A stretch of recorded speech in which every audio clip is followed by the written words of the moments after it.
At the T-junction, a sign spelled out Strzelecki Track, made up of pieces of metal cut to form the shape of the letters.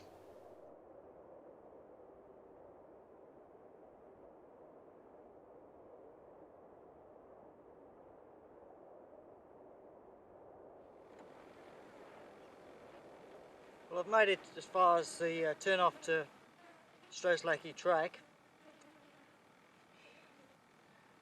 There's so little water out here that the flies are using the air guard to have a drink.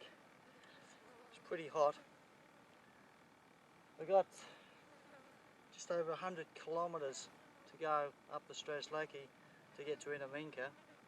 The track I've just finished is reasonably rough. Wasn't too bad compared to what it was the last time I was up here about 4 years ago, but it was reasonably rough. There was a bit of water on the road further down, but just puddles. But out this way there's nothing. They tell me it's pretty sandy at different stages along here, but we'll give it a go anyway. It's about 100 k's, probably another 2 or 3 hours driving before I get up there. But let's give it a go. In the second half of 1845, Sturt discovered the Strzelecki Creek, which he named after his friend, the Polish scientist and explorer Paul Edmund D. Strzelecki. I turned from my westerly direction to the north and followed the dry creek from which the track takes its name. Driving conventional vehicles, as I have for many years, has reinforced one thing in my mind, that not enough clearance is often my biggest fear.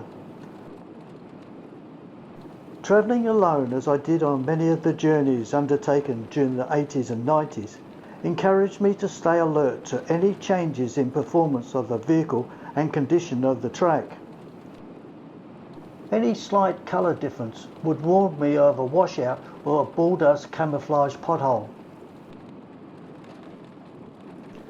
After a while you become mesmerised to that area in front of the car, but with many hours on the road also comes lapses in concentration. I've lost count how many times I have seen a lump of rock in the distance and waited until it's almost under my wheels before steering away from it.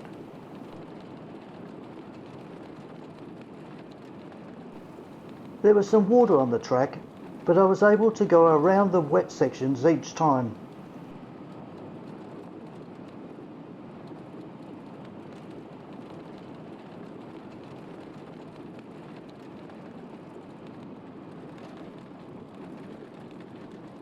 In 1987, when I travelled the southern section of the Strzelecki Track, it was also in good condition, but the last 45 kilometres of my journey north to Ewington was very stressful.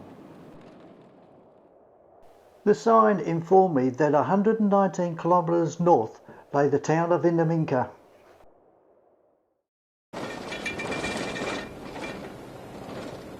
I'm on the famous Strzelecki Track now. I had to tell you what track it was because I couldn't tell the difference between this one and the other one. Believe it or not, this is a far better track. I'm doing at least 60 kilometres an hour now instead of the 40 I was doing. As the afternoon progressed, the track deteriorated, so the camera was put away, allowing me to concentrate on finding the best way through the bad sections. Sending us all over the track. It's been driving me mad. It's been scaring the life out of me because I've been wondering exactly how much damage it's doing. My lodgings that night was a dingy room at the back of the hotel. Well, I thought I'd spoil myself for tonight. Got to Ewington and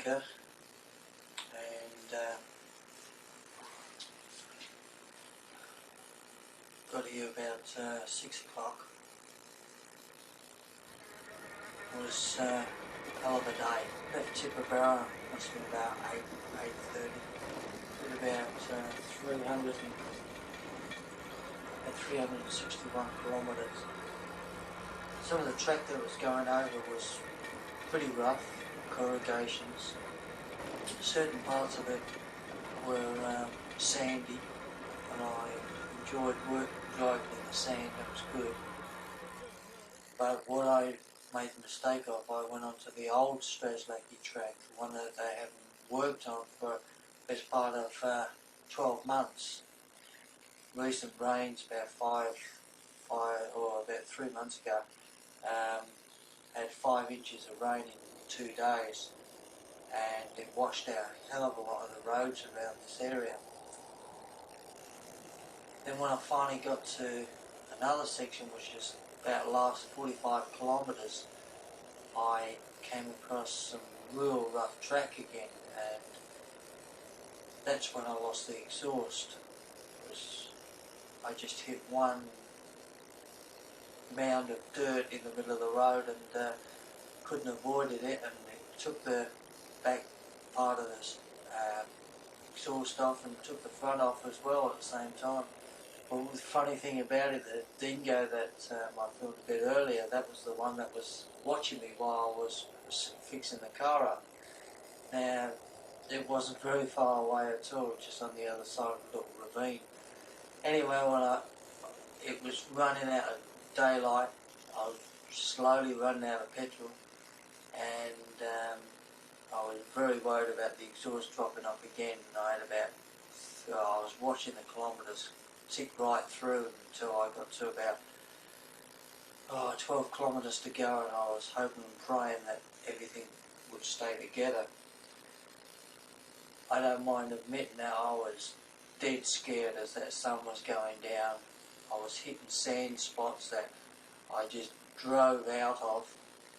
The sand spots all of a sudden weren't fun to drive through because I was getting to the stage where I didn't really know where the road was going. I was lucky enough I didn't bog.